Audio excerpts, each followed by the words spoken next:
Hi, and welcome to this week's episode of Money with Alpha. Well, they do say, what are the two constants? Death and taxes and change. Life is all about change, and I feel like 2026 is, oh my goodness, it's the runaway horse of change. Holy moly. Have to admit, it's been a bit of a feels like a bit of a bumpy ride so far this year, and I'm probably not alone in that. There's a lot of areas. Some things are good, some things are not so good. Life changes, family changes, people moving away.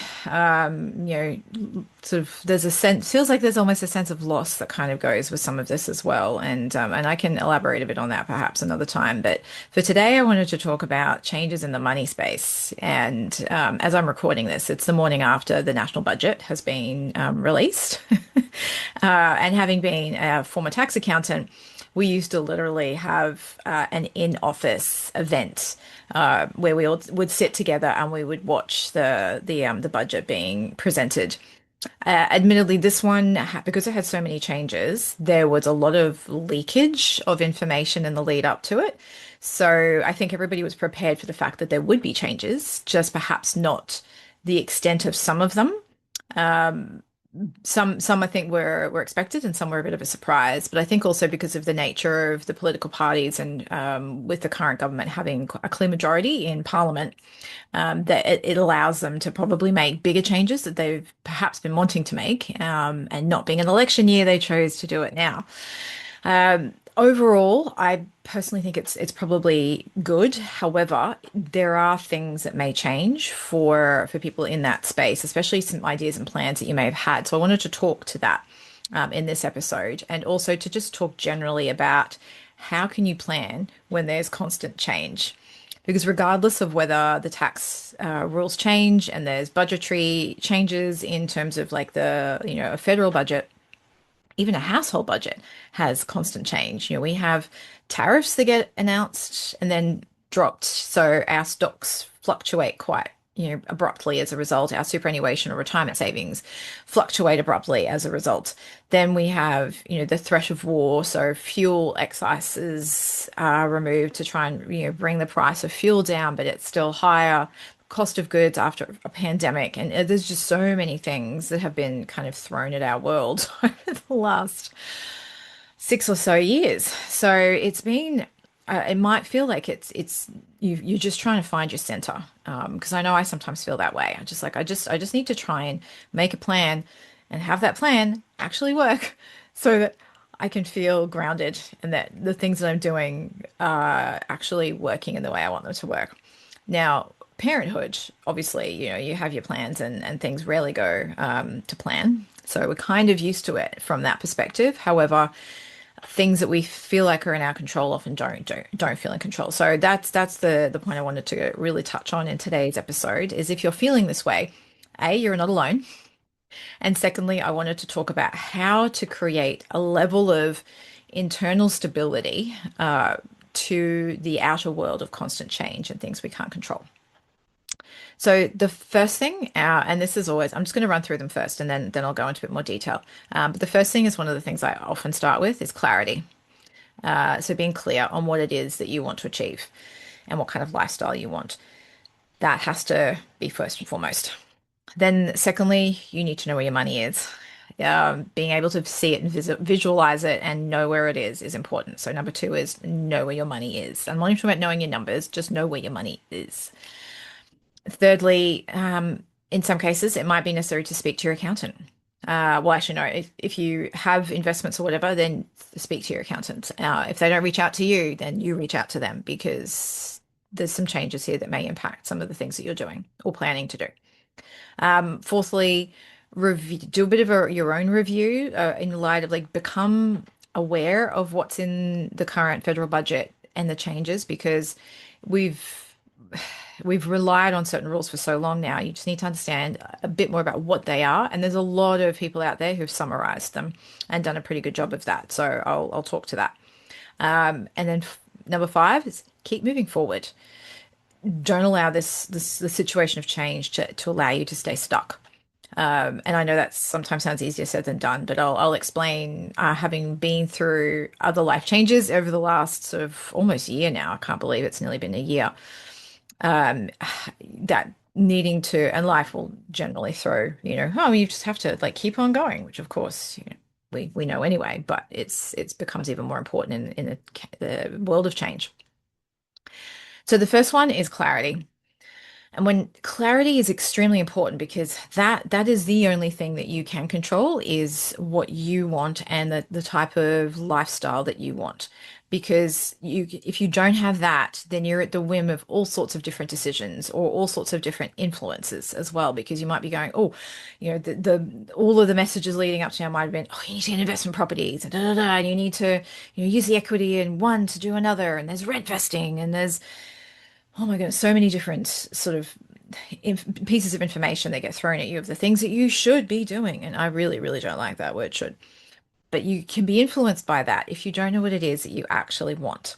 And I know I've had to push back on this sort of thing, like myself. My dad had a certain idea of how to build wealth, which didn't still even work out for him because he still wasn't really clear on what he wanted and why he wanted it.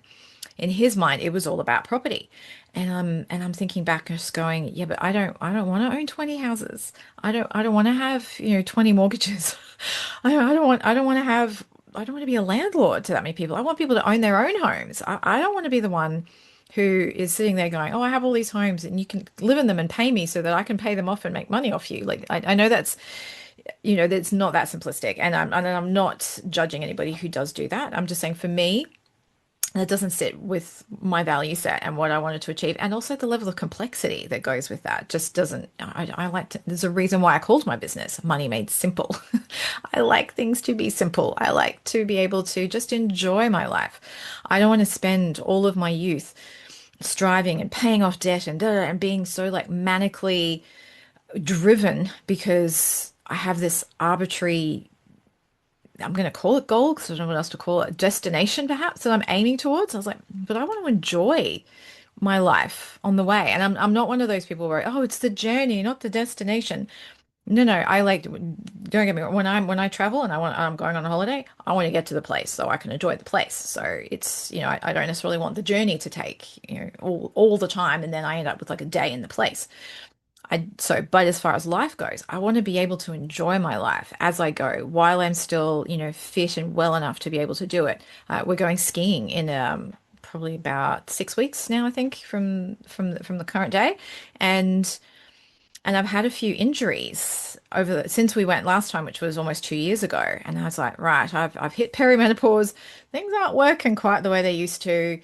Injuries seem to happen a little bit easier and the recovery is a little bit longer. So there's a little bit of hesitation or a certain degree of anxiety is too strong a word, but a bit of caution around this. So I've started to create the expectations with my family. I realize I'm on a tangent. I'll get back to the point in a moment. That I might not be on the slope all day for each of the days that we're skiing. Just to create that expectation. But my daughter can go with my husband. They can do their thing and I've got an air tag. I can chuck an air tag inside my daughter's ski suit. If she happens to, get lost somewhere, I can at least find her. And so I just don't want to, I don't want to push it. I just want to enjoy it, the whole experience, being on the mountain, skiing the runs that I feel comfortable skiing and just generally soaking it all in. So even when it comes to holidays, I'm clear and intentional on what kind of a holiday that I want. And then the decisions that I make. And you have to, and with that clarity, you can then have the conviction that goes with it. So I used to have constant sort of disagreements, I suppose, with my dad because he's like, you should be buying this and do this property. Da, da, da. I was like, Dad, I don't want all of that. I don't want all the debt. I don't want all the responsibility. I don't want that kind of world. And he could never understand it. And I was like, and I'm okay with that. I was like, you don't need to understand it because it's my decision. It's my life and this is what I'm doing. And I'm actively choosing it. I'm not doing it to be the child who's not listening to their parent. I'm not doing it to be the rebel or whatever, sort of stuff that goes with that. This is my me being me consciously. So that level of clarity gives you the conviction then to make decisions and to do things that other people may not understand. And that's okay. As long as you're doing it for you and you understand your why, then that's really what you need. And then you don't need to really share with the people who won't understand. You don't need to justify yourself. You don't need to answer for anything or there's that's one of the good things about coming into this sort of new phase of life is you just don't really care. I don't like swearing, so I'm not going to, especially create any bleeping moments on any of it. You just don't give a, you know what. So being clear on what you want to achieve in times of change, and that's not to say that what you want to achieve and what the lifestyle that you want doesn't change. So, but you get to control that change. That's when you are making the choice to make a change in your life, whether it's in a relationship or a career or starting a business or changing a business or pivoting or whatever it happens to be. But that then becomes your choice and the clarity that goes with that. So that's the first thing that I really want to emphasize in that the pace of change on the outer world is making sure that you're at least clear and can control your inner world and the things that you can control. The second one is know where your money is. And to a certain extent, it's a little bit of that know your numbers. Although that always, people would say that to me. I was like, but which ones? Like, there's so many numbers. I literally am speaking at an event tomorrow and I did a bit of financial health checklist. So if you would like that, just DM me and I'll just send you the PDF. It's an editable PDF. And it's just a little bit of where it's a consolidation. It's two A4 pages, and it's literally just writing down all or typing all of the key things in your life. You're like, how much super have you got? Where is your super? What bank accounts have you got? What's your current loan balance? What's your current interest rate? What are your current monthly repayments? What's your minimum monthly repayment? So you can see if you're making anything extra. Do you have a will? I'm just trying to think of all this. There's a few questions on there, but it's just things to just like try and consolidate it all in one place so that you can actually see it. Because without seeing it, it becomes really hard to plan for your money and being able to know, well, what do I even have? Like, what do I have to work with? And on there also it asks you when you want to retire, what's your retirement number, like how much are you aiming for, so you can then compare that to what's in your super. And there's calculators like this inside my app Prosperous, which is why I did it so that you could actually play around with it and then see how that connects to everything else. But if you just want to write it down, that just as long as you see it, that's the important thing, so that you can then go, okay, well, I currently have this. And then maybe I can start thinking about, what sort of other investing do I want to do? Might not be in property. And even though things like negative gearing in property have been scaled back, going forward, it's mainly available, at the moment, it's only available on new build properties. And I think there'll still be some nuances to what that actually means as well. So there's still some details that have to, I think, be clarified because there's a lot of houses you can buy that are old, knock them down and build new ones. Does it include that? That part, I think, will come as the real detail gets nutted out and released. But if you have your own home, for example, and the thing that I find the most interesting about these new rules is that they've also removed the what was called pre-CGT or pre-capital gains tax in relation to there was a discount that was applied if you owned an asset for more than 12 months, you got a 50% discount. That's being removed. It's being replaced by indexation, which is, over time how things have increased, which is what it used to be anyway. But then they're also applying a minimum 30% tax. But the big difference is that pre-CGT, so assets that were acquired prior to 1984 are now included in that, whereas they were previously exempt. So that would only really apply if a house that's been purchased and turned into a rental property.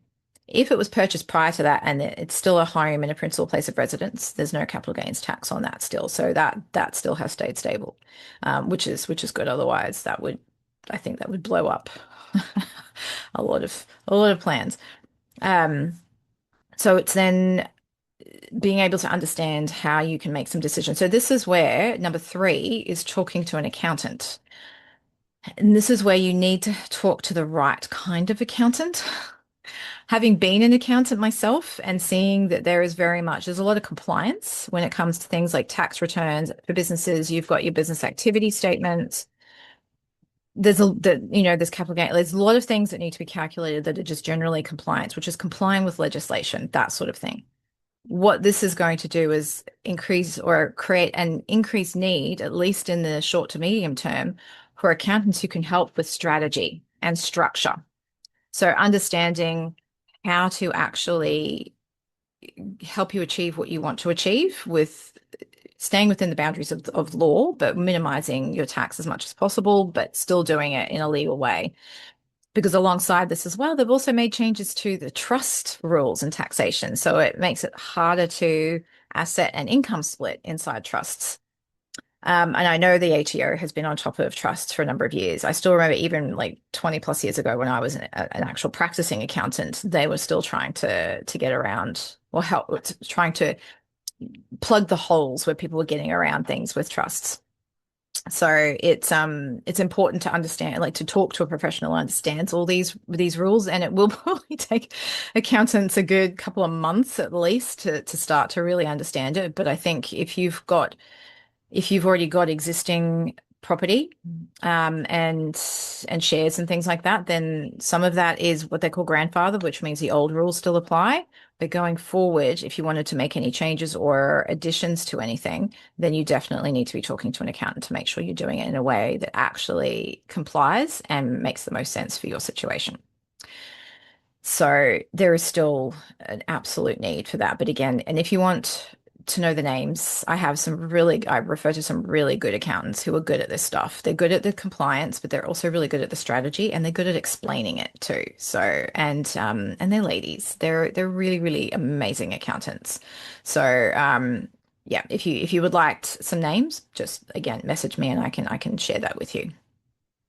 Number four is have a look at some of the budget summaries. And this is obviously if you're an Australian listener, make sure that you understand some of the implications. So there's things that are impacting negative gearing, like I said, the things that are impacting the capital gains tax, like when you sell an asset and you make a gain, there's things that are impacting tax on that. There are changes impacting small businesses, and they're pretty much all positive too. So, but important to be aware of them. And again, your accountant should know this, that your accountant should become aware of this. But you, as the ultimate sort of responsible person for your own business and your own finances, need to at least be aware of it so that you can ask your accountant and go, oh, just checking that you know that I can claim this without needing a receipt, and that's okay, so that they don't come asking for a receipt for that. You're like, but I don't need one for that anymore because they changed the rules. And you're like, oh, and then you can't be like, oh, okay, this person's informed. I can't, all right, but I better make sure I do a better job now. So it's amazing what happens when people know that the person they're working with is informed. It up levels them, and it shouldn't have to be that way, but it often seems to be. So, so knowing that, understanding that there are changes to NDIS, there have been changes to aged care. I mean, that part was already happening outside of the federal budget, but it's still important to be aware of what's going on so you can make plans that are informed and that you don't take an action now that you may regret in the future, or you don't do something now and you wish you'd done it now because later on it's too late. So there are some of these rules that aren't coming in until July 2027. So you might want to take some action now, between now and then, so that you can take advantage of the old rules. So, but again, it depends on your situation. So becoming informed about what's going on, and you could even ask. I hesitate to say AI in this one because they can pull things incorrectly. So I would actually go to some of your financial commentators. So you could go things like Mel Brown has done a really good summary of it, and just find the individuals who are reputable and actually read their summaries. Even just going to news outlets and reading the economics column. And then some of them have done videos. I've already watched a couple myself, because a lot of it sounds confusing. So read the summaries from the professionals. This is where I would actually not rely on AI. If anything, you could just ask AI, can you tell me who the professionals are that have done a good budget review, and then go to their sites, but don't rely on AI for the actual information itself. So this part's important because it makes stuff up, and you do not want to be working on false information when it comes to this sort of thing. And then number five is keep moving forward.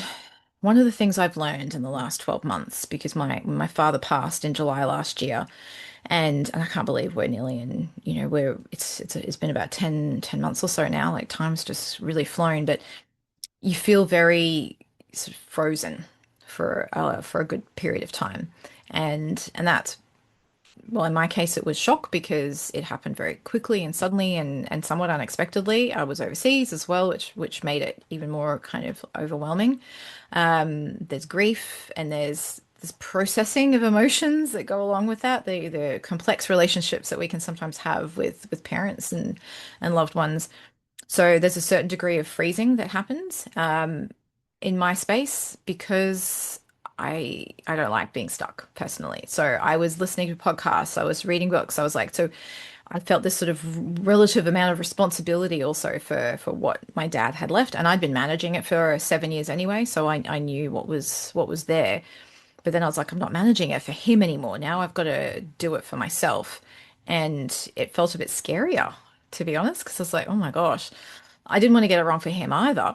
But it was a different scenario. I was like caretaking in a way. It was just making sure that he had everything he needed. He was comfortable, that, we could pay for whatever care he needed. Like it was like a caretaking situation entirely.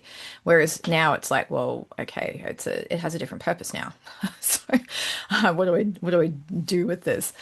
So there was that frozen period, but then having sort of became a bit more educated and looking at different things in a different way and learning about different types of opportunities, I'm like, okay, I need to start to take some action and incrementally. So I certainly didn't do everything all at once. I parked money into like high interest bank account for a little while. Some things just rolled over. And it was just a matter of going, okay, I need to just do things little by little. I'm not putting pressure on myself. I'm not going to rush anything. I'm not going to make decisions when I don't feel like I'm capable of making it like a meaningful decision. But I still said to myself, I still actually have to do something. And to be honest, sometimes I even put a reminder in my calendar. I know that sounds a reminder to make decision. And I literally just wrote that in there, make decision. And I knew what that meant. So, but with all of this and with all the change and all the things that are going on in not just in the federal budget, but in life and the world, just keep moving and just doing things little by little because time will pass and it passes way faster than any of us want it to. And you don't want to miss out on something just because you've stayed stuck.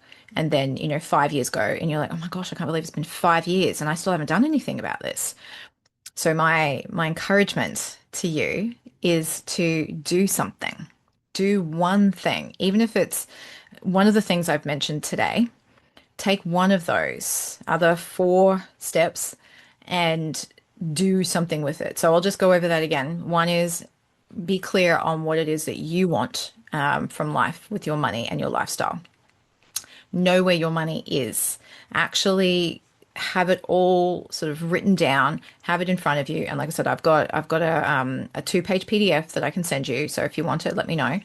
And then number 3, speak to your accountant if you need to talk about the changes that are happening and how that will impact you. I mean, you should be having an end of year discussion anyway. Make sure this is included, and as part of that, become informed about what the changes are in the federal budget. Find a reputable person who will give a summary so that you can go, oh, okay, all right. So you don't have to read through the whole thing. Like literally, it can be summarized in less than a page. So it's not going to be super duper huge to read and understand. And then number 5 is to keep moving. Do something to help progress you forwards because that is a muscle that needs to be flexed, and repeated flexing of that will bring you confidence. With momentum comes the confidence because you'll have set yourself a task to do, you do it, then you can go, wow, I did that. That means I can do stuff. So then you set yourself another task, you do that, and then the confidence will build with that momentum. And before you know it, you've done 10 things and you'll be like, ooh. The important thing then is to look backwards as well and go, wow, I did all of these things. I told myself I would, and I did. This is great. Now I'm going to keep moving forwards. So I'm going to keep that momentum going. So breathe. I'm going to do that now myself. Have a cup of tea. Make some time in your calendar. It is important. And go somewhere to, if you want to do something with your money, like if sitting on the balcony or the patio or in your sunroom or wherever is your happy place in your house, do it there. Just have some quiet. Kids are at school or at childcare or out of the house and then just make some time just for you to do one thing. Future you will thank you for it, but you'll also start to feel a lot calmer about the whole pace of change. And this is something that all of us, including myself, need to do on a regular basis because the pace has become so accelerated over the last sort of, 6 to 10 years that all of us need to make this space. Otherwise, I think our collective resilience will suffer as a result. So, with that, if you ever want to have a chat, I do offer clarity chats, and I'm going to be building in a bit of a audit feature to that as well. So it's almost going to be like a clarity audit in relation to your money. So reach out, and we can even go through that 2-page document that I've created together, and I can help you figure out how to fill it in. So yeah, you can find me on socials or just respond to, put a comment, send me an email, whatever works. But I will leave you to ponder what your next action step is going to be, and I will catch you at next week's episode.